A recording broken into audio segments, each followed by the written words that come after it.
How's it going, guys? It's Mr. Lone Wolf, and today I just wanted to talk about a few things to do with what I know so far regarding the next update, the Phase 2 update. Some of this information, by the way, it's not brand new or anything like that, so yeah, if you've already been looking for this kind of information, you've probably already found it before, but I get asked it quite a bit in the comments. I also wasn't really 100% sure myself, so I've been digging around some of the forums, trying to find out yeah, what's going on with the next phase of DLC, like when's it supposed to be arriving, etc. Just in the background playing, it's me with the Warthog and the Taz. I'm going to take it from Northport to Pedro Bay, just going for a little cruise, nothing particular. Goddamn America flag, they don't mess around. Yeah, the first start, like basically the latest post they've put, I believe it was towards the end of September, so there's not been a whole lot of news in the last 2 weeks-ish, but yeah, I'll tell you what I know. I mean, first thing they started with when they were explaining the situation is kind of an apology and a workaround for the fact that they added that DLC Apache. So yeah, as they go into it, they're basically saying we're still committed to post-launch roadmap, blah blah blah blah blah. Like I say, they're just kind of like trying to get around the fact that they added the the DLC Apache. They're still saying though, as announced before, like the season pass trailer, you're going to get 4 phases of DLC, blah blah blah blah blah. So yeah, when I actually look down to the Season Pass Phase 2 content, this again is posted from the devs, so this is supposed to be pretty accurate.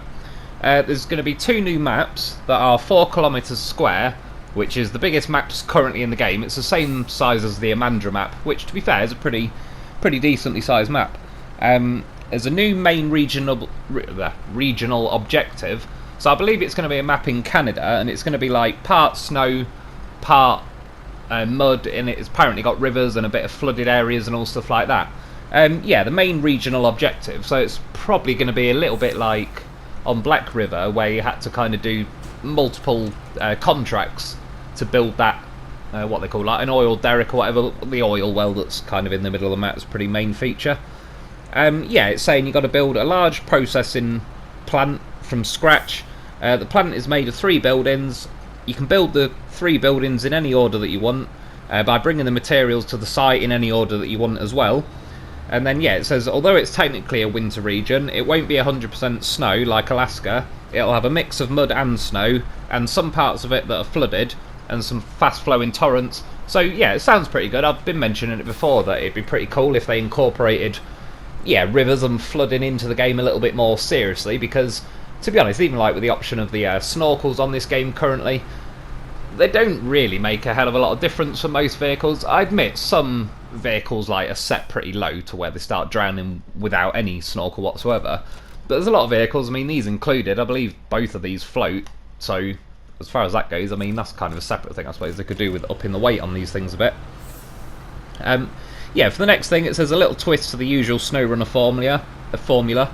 Gameplay is more focused on exploration to find materials and buildings to disassemble, in brackets to get materials too, before bringing them to the main building site. So what it sounds like is like one of the main regional objectives of the map will be to build that processing plant. There may be other kind of disused abandoned buildings around the map that you'll probably have to go to, that you can kind of scavenge materials off those buildings and then take them to your main objective and get building them, which that to be fair is sounding more my kind of thing. Like I like the fact that it's just going to be sort of going around exploring the map, grabbing materials. Yeah, it'll be interesting to see how the new supposed trucks will fare into that, like how much use they'll be.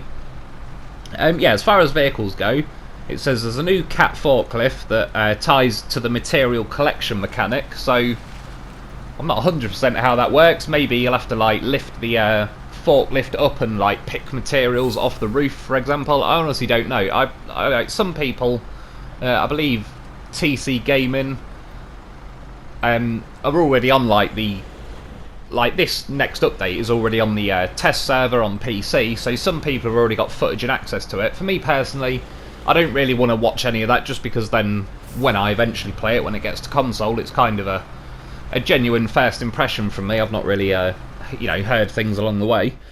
Yeah, another one is a new Cat bin truck, the biggest truck ever in the series. Again, I've seen it in a thumbnail, I've not seen it driving around or anything. Looks pretty cool though, at least it's a pretty massive truck, because these 2 little trucks I'm driving now, the Warthog and Taz, they're alright, they're cool, they're to be honest, they're fun for a laugh. Like, I just go on to things like White Valley and fly down the runway or bomb down roads and all stuff.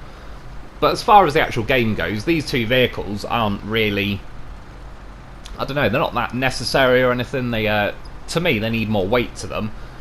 As far as hauling goes, I mean, there's two trucks together, they're only pulling one trailer between them. But yeah, they get bogged down very easily in the snow. If you catch your wheels in the deeper snow, it seriously like wrenches your whole truck over to the left or right. So, I mean, the forklift thing will be pretty good as a unique thing to mess around and play around with anyway. But yeah, the big kind of dump truck thing that they're adding, I do like the sound of that. It'll be something that I'll quite enjoy just flying around and messing around with anyway. Yeah, the next thing it says is there's one new Russian truck. It doesn't say anything about that, it just says there's one new Russian truck. And then 3 new vehicle skins, so different camos, different paint jobs, which, yeah, I mean, it's cool that they're adding it. It's better than nothing, but they don't really interest me that much. And then it just says there's miscellaneous things, 2 new extreme cargos, so I don't know if that'll mean it's specifically like a special objective trailer. It's probably somewhere where you go to get cargo, and it's just, yeah, some type of, it says extreme cargo, so I assume, / I'm hoping, some kind of oversized, pretty heavy, potentially awkward cargo to tow around that, yeah, I need a truck with a bit of muscle to it. And then as far as the Phase 2 update goes that's free for all players, so the bits I've just mentioned, you'd have to own the Season Pass to get access to all that stuff. But the updates that they're making that are, yeah, it's free for everybody. There's a new option to secure trucks on trailers that are suitable for trucks, so that's like, yeah, transporting vehicles, you can load them and pack them onto trailers. A new fully working in-game mod browser, so, I mean, I believe in this next phase of DLC coming up, they're going to add mods to console, so I don't really know how all that works yet. I hear it's like mod.io, that's like a separate thing, you might have to sign up for that or whatever, but yeah, it says a working in-game mod browser, so that might mean more to some people than it does me.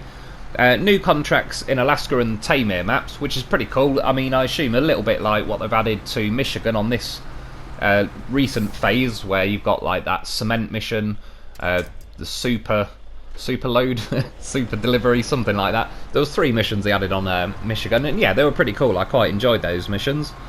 Modders will now be able to create full regions with maps tied together. So again, that's not like, well, when we get mods for console, it'll kind of be new to all of us, but I assume for people that are on PC, yeah, people have been able to mod maps. Now they're going to be able to kind of link them together. I assume you'll be able to travel through gateways and actually head to different maps within one region.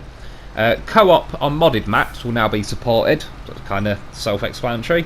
Weather conditions will be fully synced in co-op, so I've never really been on co-op, but I assume one person it could be raining, the other one it could be sunny. A lot of new settings, option to disable the truck driver model in cockpit view, option to set the FPS limit to 30/60/ unlimited, advanced video settings on consoles, etc. Yeah, as far as the disable the truck driver model in cockpit view, I believe that's when you're in the cockpit view, you won't be able to see the guy's hands on the steering wheel. It's funny, it genuinely doesn't bother me, the guy's hands flailing around, but quite a lot of people mention it, and it drives a lot of people mad, which is fair enough. It's the most random little things that can try and wind you up in this game. I've got my own things that do, but for me, the driver's hands has never really bothered me. But yeah, they're at least going to add the option so you can get rid of that. I suppose the bad news, in a way, or lack of news, is they say we don't have a date for this massive Phase 2 yet. I'm trying to kind of big it up as a massive. We've all been there. But we'll definitely come back to you with a full showcase of the new content and a release date. Stay tuned.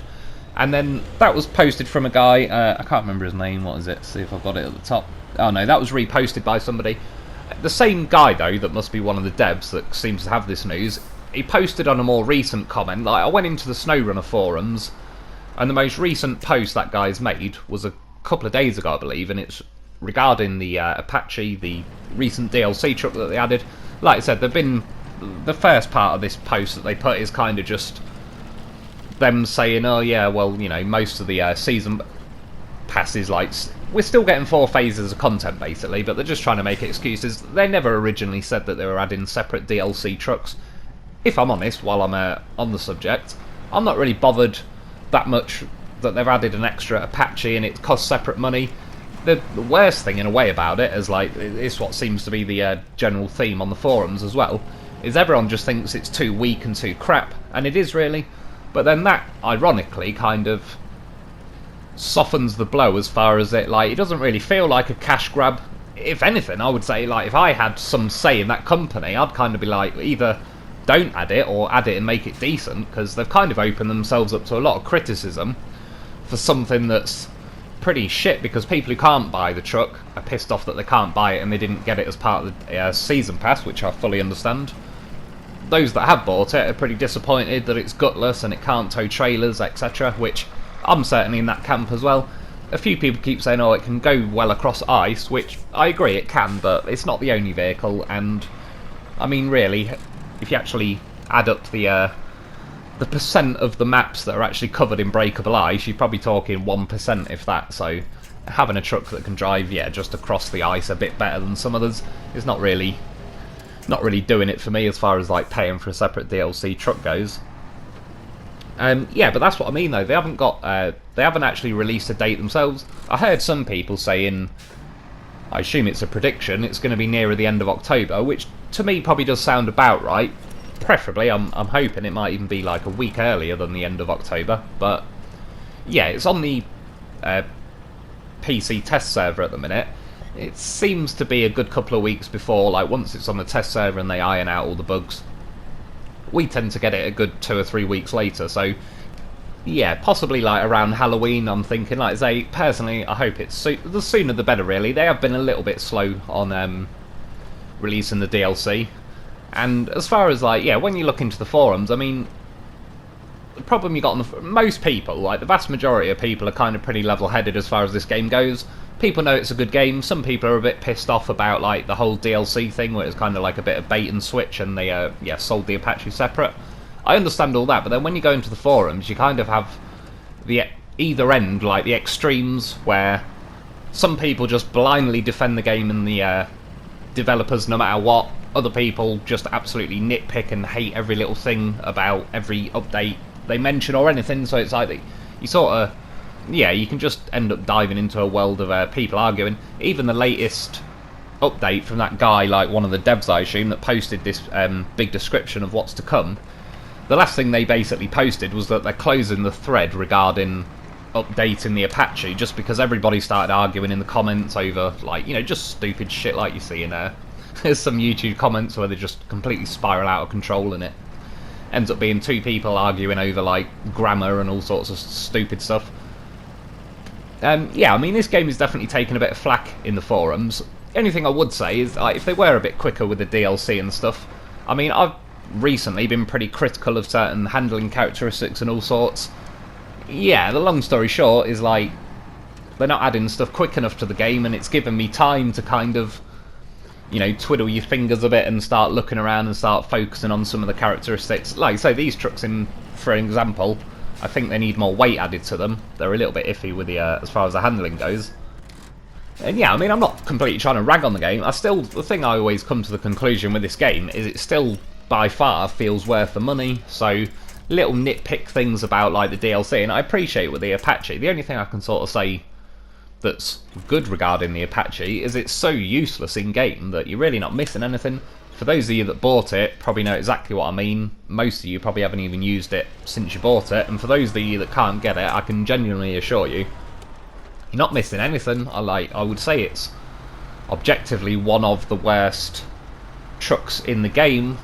I would say that, because it's incredibly slow, it's not very good on fuel, its turning circle is crap, it weighs so little that it struggles through practically every terrain. Like I say, the one silver lining to that, it can go across breakable ice pretty nicely. But like I say, so can other trucks. The Cairn Marshall, for example, they just keep, like, one shame I do find with this game is, as much as it's a brilliant game, and I have to say, objectively speaking, I think they've done a very good job. I'm not here to defend them or slag them off either way. Like, I have no loyalty to this game in particular. When I played Call of Duty, I had more than enough fun pointing their flaws out as and when it happened. Like I said, the equivalent thing, if this was like EA running it or something, they would have added far more DLC trucks by now, probably cost more money, probably made them all super OP and purposely made everything that comes with the game pretty weak, so that you end up having to kind of go the DLC route. But yeah, at least with this one, they've kind of, I don't know, like, undermined their own cash grab by just making it a pretty crap, weak, normal truck. And so I hear you can't even download mods for the Apache at the minute. For whatever reason, they're kind of removing them from the options, which is a bit weird, because, again, if people have paid for it, they certainly should have pointed that out very clearly when you first buy the thing. But yeah, like I say, it is what it is. Overall, I'm not going to let that Apache truck really affect me enjoyment of the game, because it's just not good enough. It's not worth getting in a stress about. So yeah, if I find out, or as and when I find out any more news, I remember reading a week or two ago someone was saying they haven't announced a date yet, and yeah, I was hoping to dig around and find a little bit more information, but it was just, there's nothing there really. Like I said, you dig in through 98% of people just arguing over redundant stuff, and that's about it. But yeah, I spent a good few hours digging through on the forums, and this, I believe, is the most recent, up-to-date, relevant information that's out there so far. They don't seem to know themselves. I assume because it's on the test server and that, they're ironing out bugs. I suppose they can't really be 100% how many bugs they're going to get, how long they're going to take to iron out. So yeah, fingers crossed it's towards the end of October. So anyway, that's about it for today. I hope that helps. I hope you enjoyed. Thanks for watching, and I'll be back soon.